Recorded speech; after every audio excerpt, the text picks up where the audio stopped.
Good morning, everybody. Good morning. Welcome to our family tea time. We're not having tea this morning. We are having green milk and green cookies because we have been listening to an Afrikaans book called Die Piketberg van Amper Stamperland by Marie Heese on luistervink, which is one of our favorite things to do. So we are having some green cookies and green milk like Piketberg and Pokkelwyn had, which has been very fun and very exciting. Does it taste the same? No. We are having that while we're reading one of our favorite books about one of our favorite pigs called Mercy Watson. Mercy Watson, and we hope you can enjoy it with us. Go grab a cookie, green or otherwise. Go grab a treat, and we'll see you in a sec. Go!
Mercy Watson, Something Wonky This Way Comes by Kate DiCamillo, illustrated by Chris Van Dusen. Chapter 1. Mr. Watson and Mrs. Watson have a pig named Mercy. Mr. Watson, Mrs. Watson and Mercy live together in a house at 54 Deckerwood Drive. One Saturday afternoon, Mr. Watson said to Mrs. Watson, "My darling, my dear, there's a movie at the Bijou called When Pigs Fly." "When Pigs Fly," said Mrs. Watson. "What an inspiring title. Mercy, did you hear?"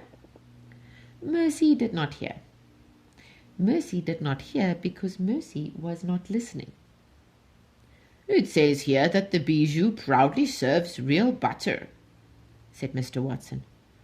"Oh my," said Mrs. Watson, "real butter." Mercy pricked up her ears. She was listening now. Mercy loved butter. She particularly loved butter on hot toast, but she would take butter any way she could get it. "Yes," said Mr. Watson. "It says here that the Bijou proudly serves real butter on every bottomless bucket of popcorn." "Bottomless?" said Mrs. Watson. "Bottomless," said Mr. Watson, "which means all you can eat." "All you can eat," said Mrs. Watson. "What a delightful concept." Mercy thought that all you can eat was a very delightful concept. "Let's go to the movies," said Mr. Watson. "Let's," said Mrs. Watson. "Oink," said Mercy. Chapter 2.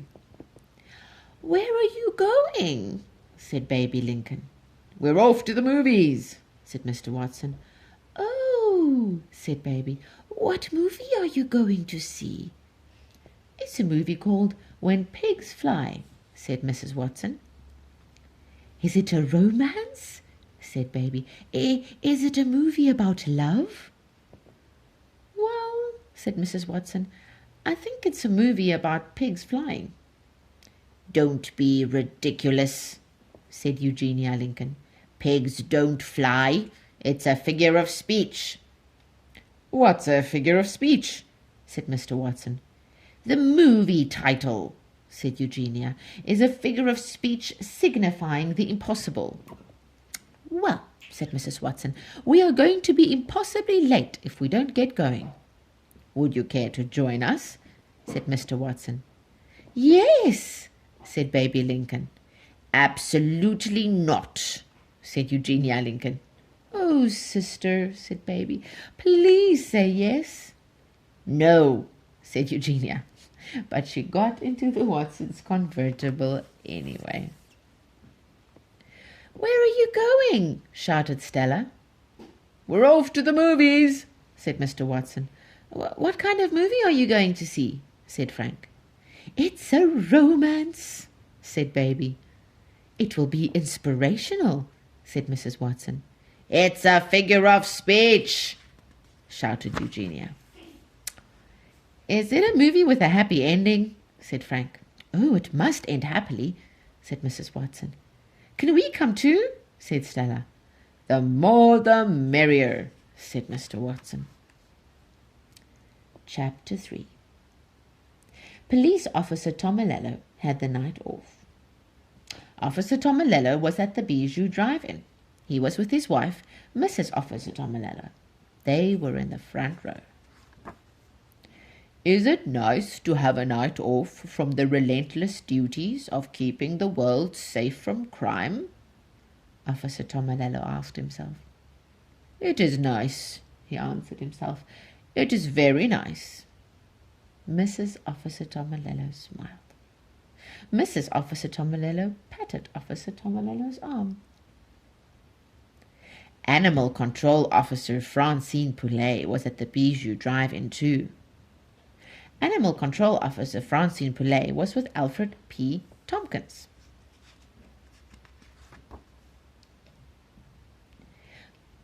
Do you think there will be actual pigs in this movie? Said Francine Poulet. I am not certain, said Alfred P. Tompkins.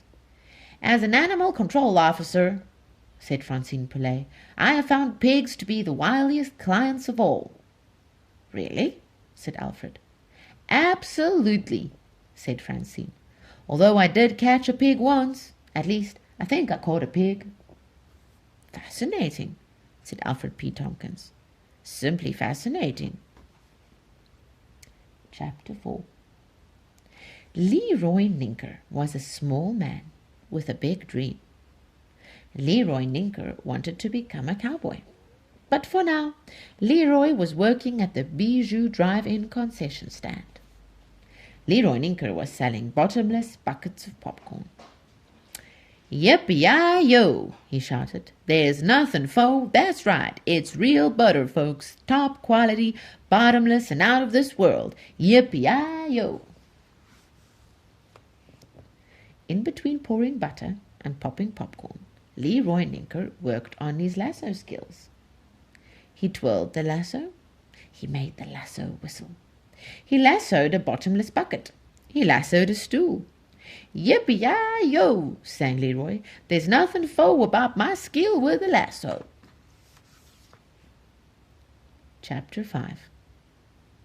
The Watson convertible pulled up to the Bijou ticket window. Help you, said ticket seller Beatrice Leapalioni.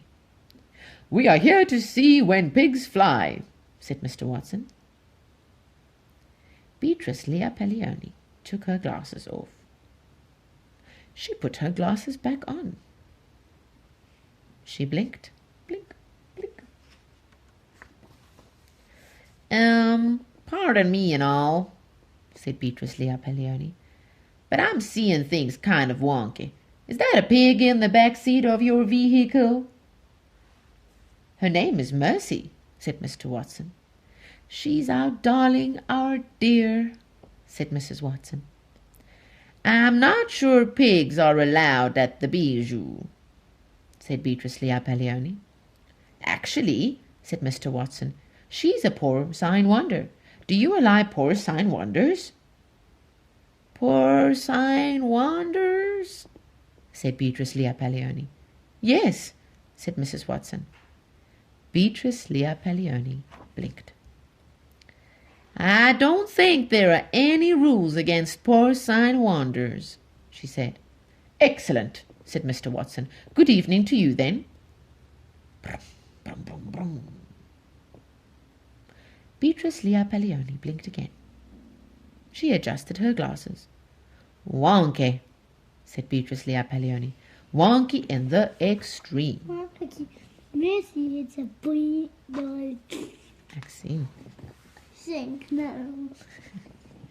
Chapter 6. Mercy put her snout up in the air. She sniffed. There was a wonderful smell. There was an incredible smell. There was a wonderful, incredible smell everywhere. The wonderful, incredible smell was butter. Mr. Watson said, I think it's time for a bottomless bucket. Frank, why don't you and I go and get some treats for the ladies? At the concession stand, the little man behind the counter said, Yippee-yi-yo, what do you know? Hey, said Mr. Watson, you're the man who robbed us. Robbed you? Said Frank. Yes, said Mr. Watson. He tried to take our toaster. My name is Leroy Ninker, said the little man. You're a thief, said Frank. Reformed, said Leroy Ninker. What is reformed? It means that he was a thief, but he's no longer a thief. He's changed. I'm a reformed thief studying to be a cowboy. Well, good for you, Mr. Ninker, said Mr. Watson. We would like several bottomless buckets. Do you remember in one of the previous books, Mercy Watson heard something in the kitchen and Leroy Ninker was trying to steal their toaster? The police caught him, didn't they? And now he's changed and he doesn't want to be a thief anymore. He wants to be a cowboy. Butter on those buckets, said Leroy. We would like a great deal of butter on those buckets, said Mr. Watson. Yippee-yi-yo, said Leroy. That's the way to go. Chapter 7. The smell of butter was absolutely everywhere. The smell of butter was driving Mercy wild. Where was the butter smell coming from? Mercy thought she would go and investigate. She leaped out of the convertible. She moved with purpose. Was there anything more heavenly than being hot on the trail of a true butter smell? Mercy did not think so. She trotted faster. Mercy Watson was a pig on a mission. Chapter 8. Hey, now, said Alfred P. Tompkins. Speaking of pigs, isn't that a pig right there? Where? Said Francine Poulet. There, said Alfred P. Tompkins. He pointed at the pig that was trotting past the truck. The pig had its snout up in the air. The pig looked very happy. That, said Francine Poulet, is the pig from Dekkerwood Drive. I have dealt with that pig before. I wonder what a pig is doing at the movies, said Alfred P. Tompkins. That's a good question, said Francine. That's the kind of question that only an animal control officer can answer. Fascinating, said Alfred P. Tompkins. Don't make any sudden movements, said Francine Poulet. She reached into the back of her truck and she grabbed her net. If you want to see an animal control officer in action, said Francine Poulet, follow me. Fascinating, said Alfred P. Tompkins. Simply fascinating. I am right behind you. Chapter 9. Mercy stopped. She sniffed. The smell of butter was very strong. The smell of butter was very near. The smell of butter was coming from the back seat of a station wagon. Mercy stuck her head in the window. She sniffed again. Oh, the smell of butter was coming from an extremely large bucket in the hands of a very small child. Mercy helped herself. The small child screamed, Papa, Papa, a monster is eating my popcorn. Mercy chewed. The The popcorn was drenched in butter. It was delicious. A man stuck his face in Mercy's snout. "What do you think you're doing?" the man said. What did Mercy think she was doing?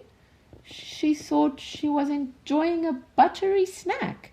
"Get out of here!" shouted the man. He gave Mercy a very forceful shove. Popcorn went flying everywhere. Mercy thought perhaps it was time to move on. Chapter 10. In the front row of the Bijou drive-in, Officer Tomalello sat up straight in his seat. Officer Tomalello said, "Did you hear that?"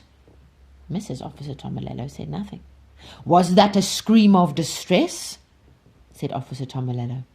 "It sounded like a scream of distress," he answered himself.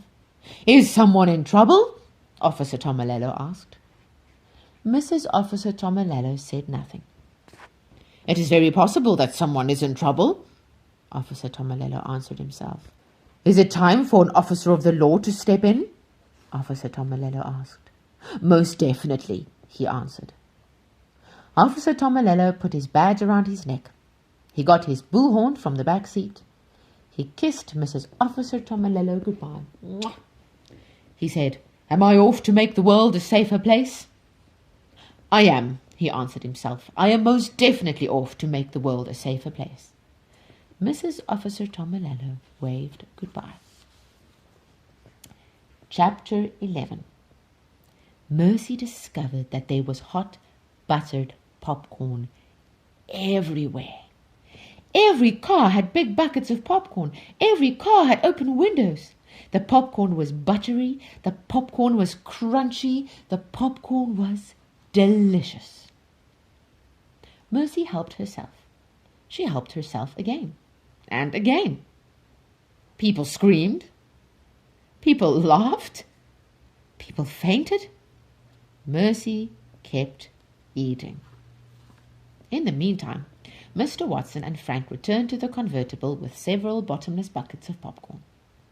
Mrs. Watson was crying.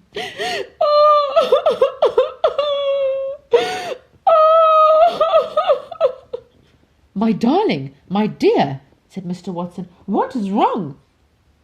"It's a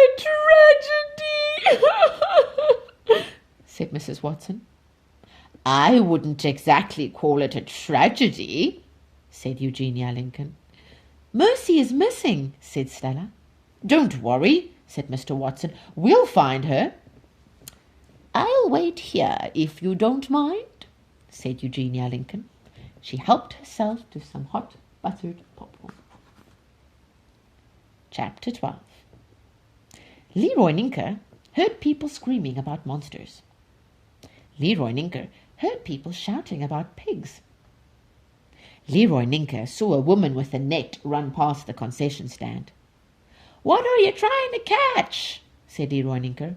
"A pig," said the woman with the net. "A pig," said Leroy Ninker. "That's right," said the woman. "You're not going to catch livestock with a net," said Leroy Ninker. "What you need is a lasso. Yippee-hi-yo!" Mr. Watson and Mrs. Watson and Stella and Frank and Baby shouted, "Mercy! Mercy! Mercy!" "Should you remain calm?" Officer Tomalello asked. "You most definitely should remain calm."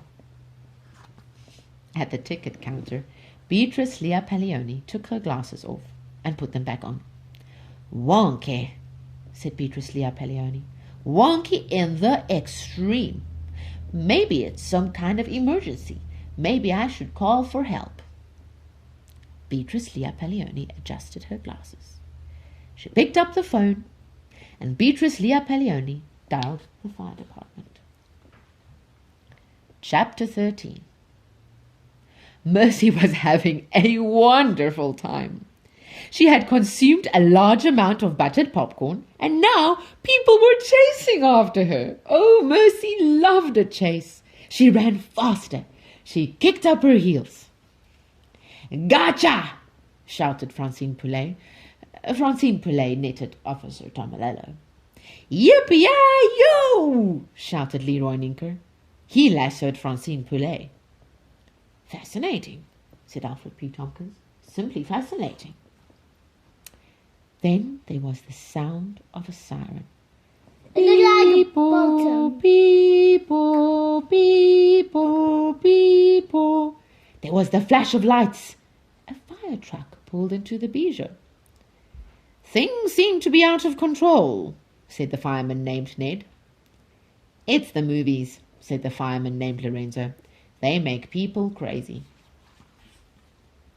Actually, said a man who was standing next to Ned, I think the pig is making people crazy. Holy smokes, I know that pig, said Lorenzo. It's that toast-loving pig from Deckerwoo Drive. I'll tell you, said the man standing next to Ned. This is way better than any movie I've ever seen. It's all been fascinating, simply fascinating. I guess it's time for us to come to the rescue, said Ned. We should do what only firemen can do, said Lorenzo. Ned and Lorenzo took off running. Ned and Lorenzo ran very fast. Ned and Lorenzo caught up with Mercy. Hey, said Ned.